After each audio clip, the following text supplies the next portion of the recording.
Edgeworth's Nebula. Over the past few years, the acceptance of microdosing psychedelic mushrooms as a medical treatment has grown slowly but steadily. If you have caught any of the documentaries and TV series like Netflix's Fantastic Fungi and Hulu's 9 Perfect Strangers, you'll notice new studies and conversations involving psilocybin. Our producer has struggled with anxiety and depression on and off for years. Many of us have.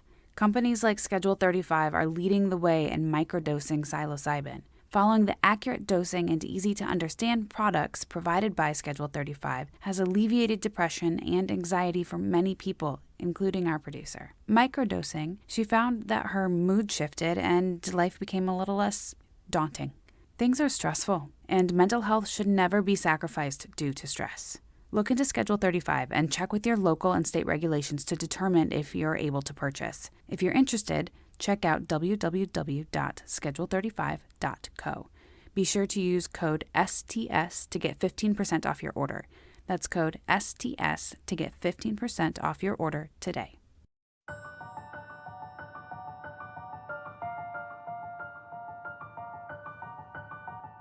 Hey folks, this is Lacey Hannan. Welcome to Settle the Stars. We're glad to have you back. Right now, we're going through some of the biggest sci-fi stories to hit your screens. Our aim is to explore space science through the lens of public presentation. We all know there's a lot of bad fake science out there. CSI, anyone?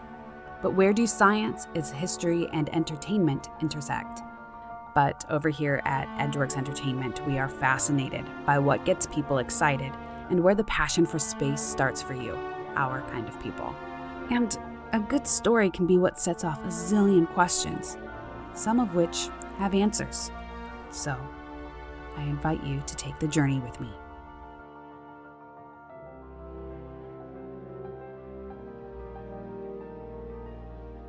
Nowadays, the biggest goal in space exploration appears to be getting astronauts to Mars. NASA's Artemis project, which plans to land the first woman and first person of color on the moon by 2024, is the first step in a grander vision to eventually send manned missions to Mars. But in the 1960s, it was all about getting to that big nightlight in the sky, the moon. National excitement over space travel reached a fever pitch when Neil Armstrong and Buzz Aldrin walked on the moon in 1969 as a part of Apollo 11. Special shout out to astronaut Michael Collins, who stayed back to watch the car. After that historic landing, trips to the moon swiftly became routine in the eyes of the public. Apparently, even in the 1960s, we were quick to grow bored of things once the impossible became possible. By the time of the 8th Apollo mission, Apollo 13, don't worry about it, NASA was never very good at math, television networks were favoring baseball games over coverage of the next trip to the moon. Ironically, this particular trip turned out to be anything but routine, and the mission, which became known as the successful failure, would prove one of the most thrilling and most uplifting stories to come out of our efforts to explore space. In April of 1970, astronauts Jim Lovell, Jack Swigert, and Fred Haise were en route to the moon when the unthinkable happened. 200,000 miles from Earth, in the unforgiving vacuum of space, one of the oxygen tanks exploded, leaving the astronauts direly low on power, heat, water, and breathable air. Their hopes of landing on the moon were quickly replaced by the goal of simply making it safely back to Earth. Hollywood could not have dreamt up a more dramatic story, though it would be some time before the remarkable events of the Apollo 13 mission would make their way to the big screen. Jim Lovell, who had previously served on Apollo 8 and who served as commander on Apollo 13, decided to write an account of the fateful mission when he retired in 1991.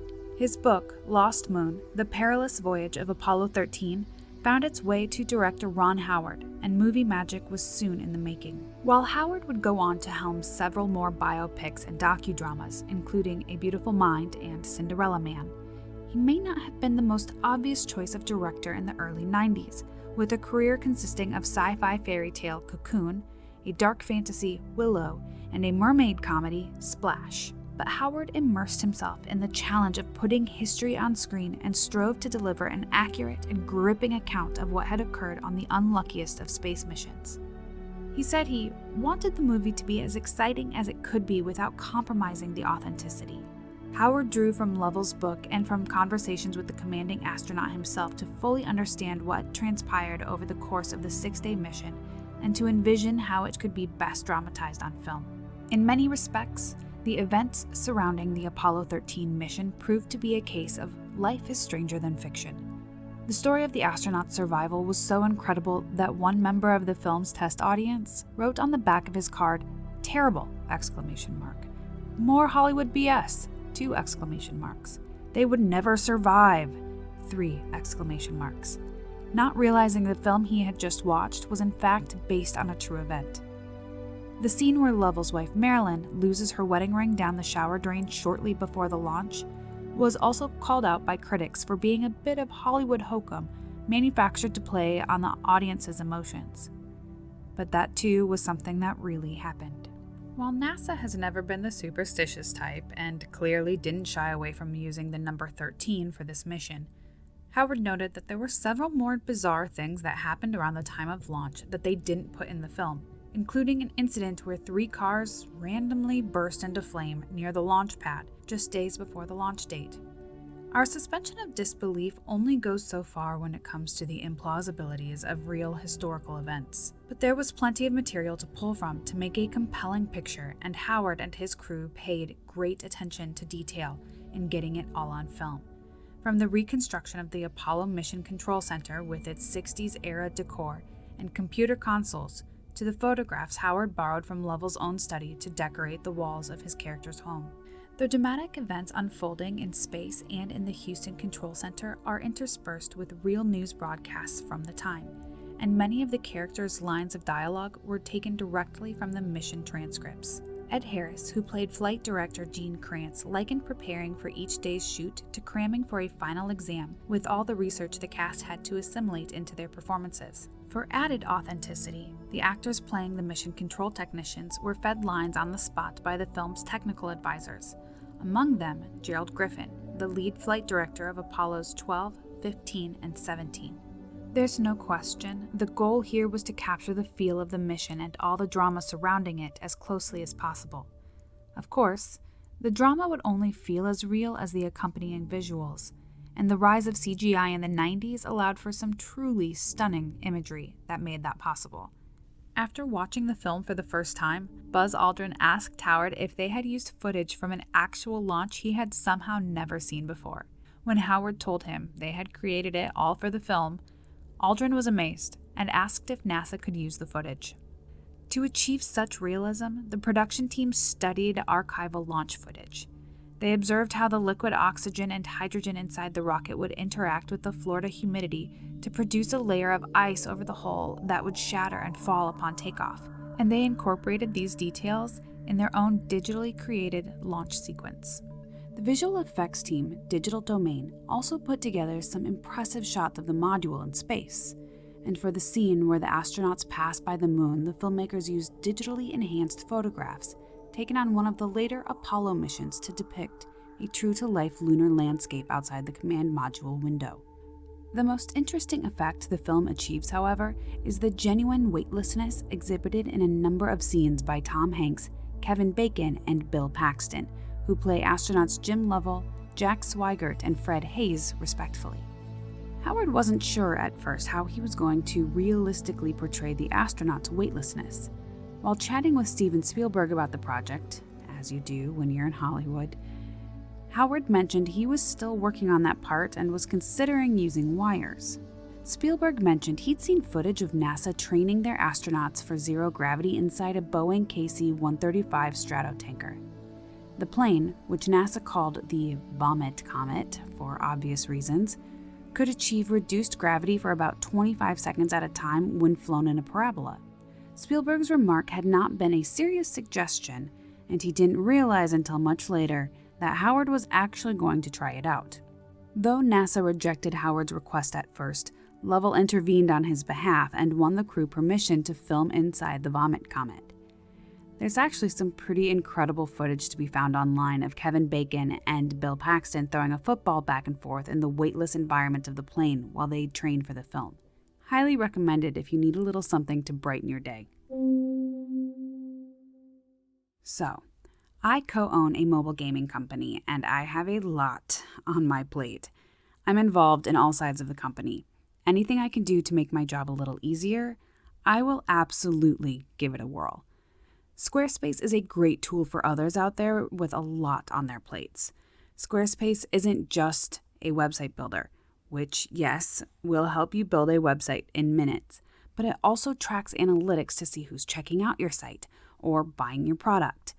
They've got easy ways to create email campaigns to entice people to engage and check out all your hard work. When it comes to selling merch, Squarespace can streamline that too with inventory management, a simple checkout process, and secure payments.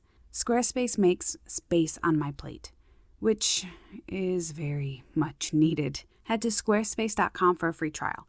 And when you're ready to launch, go to squarespace.com/settlethestars, and you will save 10% off your first purchase of a website or domain. If you haven't heard of HelloFresh at this point, we need to remedy that right now. HelloFresh is America's #1 meal kit. It's the perfect way to make cooking affordable and, dare I say, fun. The recipes are creative, and for those of you out there with particular eaters in your house, they offer over 50 different recipes every week. You can't lose. And here's where it gets even better.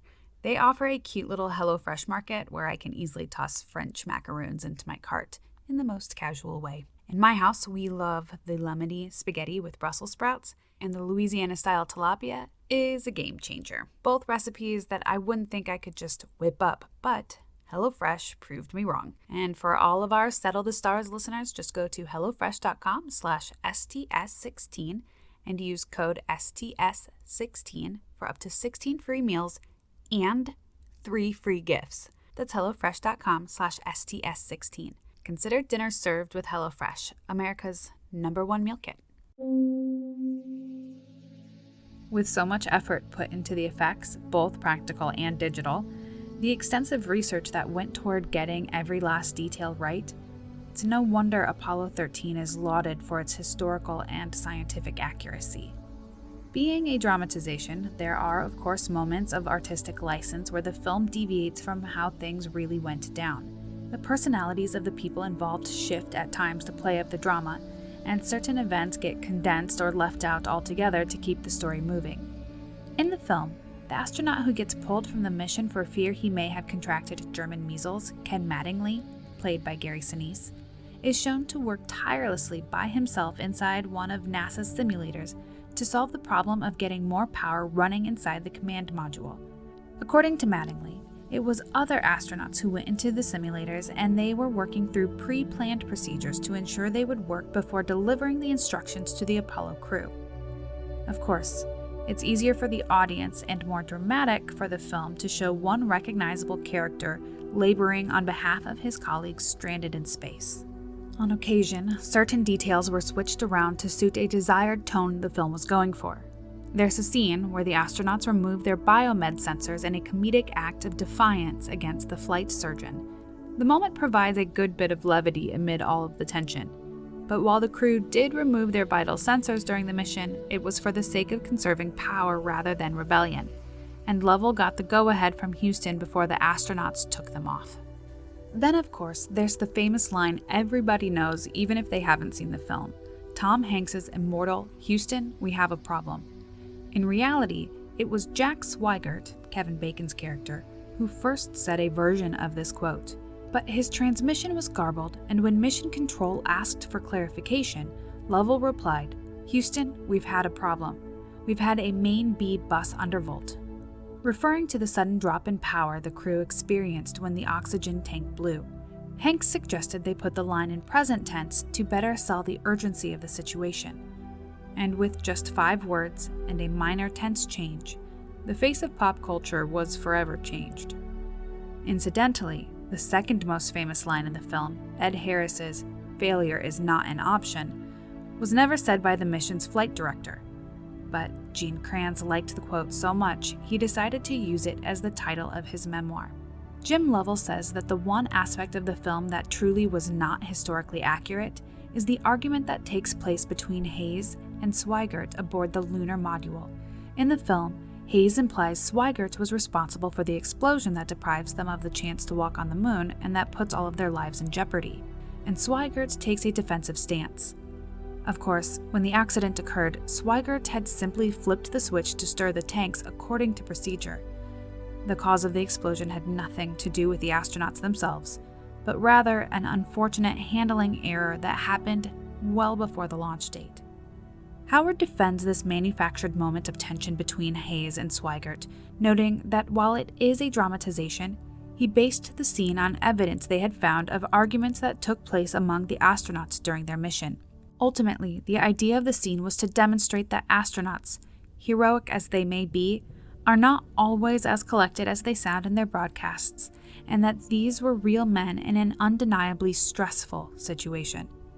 Paxton, who plays Hayes, noted that had they played the astronauts completely stoically, they would have denied the audience the chance to bond with the characters through their human fallibility.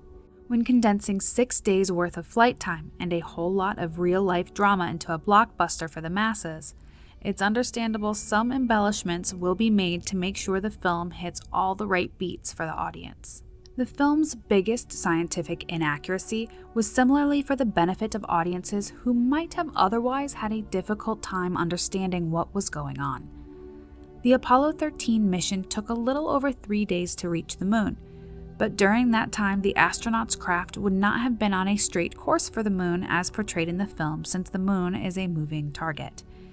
In reality, they would have headed toward a point in space 3 days ahead of the moon's orbit so as to intercept it at just the right point in time.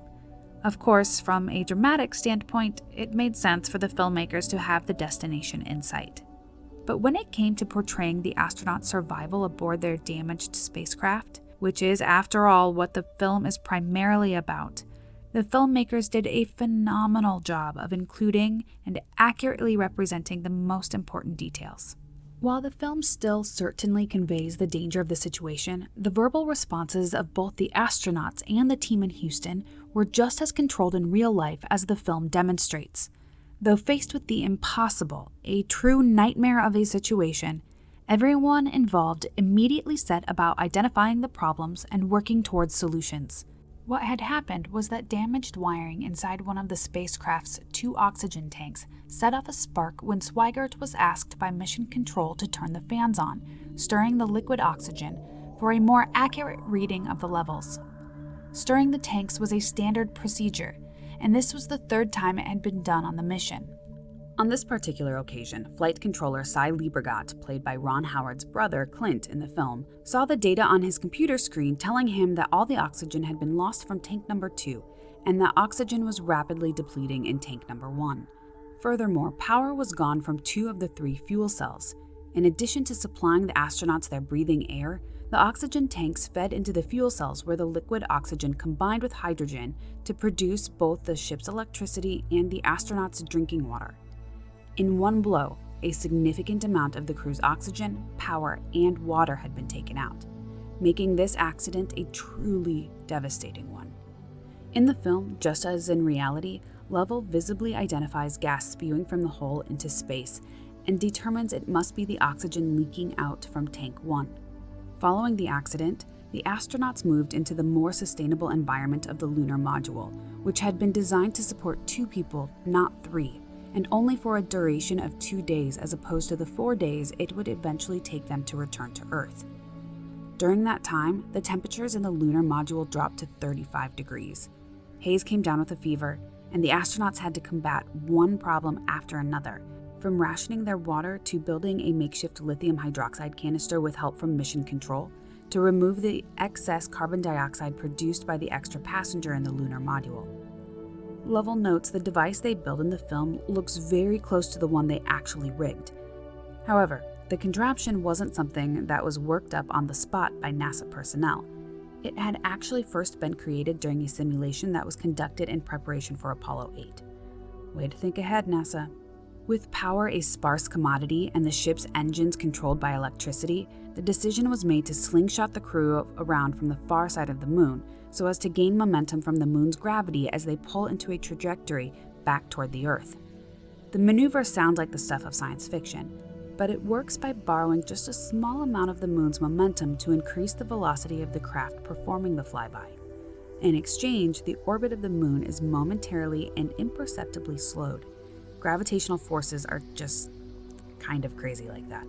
With the astronauts back inside the command module for re-entry, nobody knew whether the spacecraft's heat shield had been damaged in the explosion. If it had been, after all they had been through, the crew would have perished upon re-entering the Earth's atmosphere. Fortunately, the heat shield was intact, and after 4 harrowing days in space, Lovell, Swigert, and Hayes were back on solid ground again. None of the 3 would ever return to space, and NASA would never again use the number 13 for one of their missions. They're still not superstitious though, they swear. Perhaps the best thing to come out of the Apollo 13 mission, apart from the safe return of the astronauts, was the new safety procedures that were put into place as a result. Some of these changes included adding an extra oxygen tank that could be used just for supplying air to the crew, adding a 400 amp-hour battery to the lunar module, and adding spare water to the command module. One of the things Howard intended to show with Apollo 13, particularly by opening the film with the tragedy of the fire that claimed the lives of the Apollo 1 crew, was the very real danger that comes with space exploration. Space is as dangerous a frontier as any mankind has faced. Every astronaut who goes up knows the risks involved, but they go anyway to further the aims of space exploration and to know firsthand what it's like to travel beyond the Earth. Lessons learned from the tragedy of Apollo 1 and from other missions between ultimately helped ensure the safe return of the Apollo 13 crew. In turn, the perils faced by Lovell, Swigert, and Hayes have helped educate and motivate the next generation of space explorers, and the film Apollo 13, however dramatized, carries forward the mission's legacy in inspiring and encouraging fans of space everywhere. We will see you next time on Settle the Stars, as we walk through the filmmaking and science of Ad Astra, starring Brad Pitt, directed by James Gray. In the meantime, be sure to leave a review and tell your friends about Settle the Stars. Every review really helps for an indie show like ours, and be sure to subscribe if you haven't already. Settle the Stars is available on pretty much every podcasting platform, and we're also mirroring our episodes on YouTube at youtube.com/edgeworksentertainment. And be sure to ring that bell so you know when there's a new episode. We also have a Patreon page at patreon.com/edgeworksentertainment. The support of listeners like you is what makes this show possible, and I am so grateful to the people who have already joined. In the meantime, happy terraforming. Settle the Stars is a proud member of the Edgeworks Nebula, a collection of intriguing and informative podcasts from Edgeworks Entertainment. Edgeworks Nebula.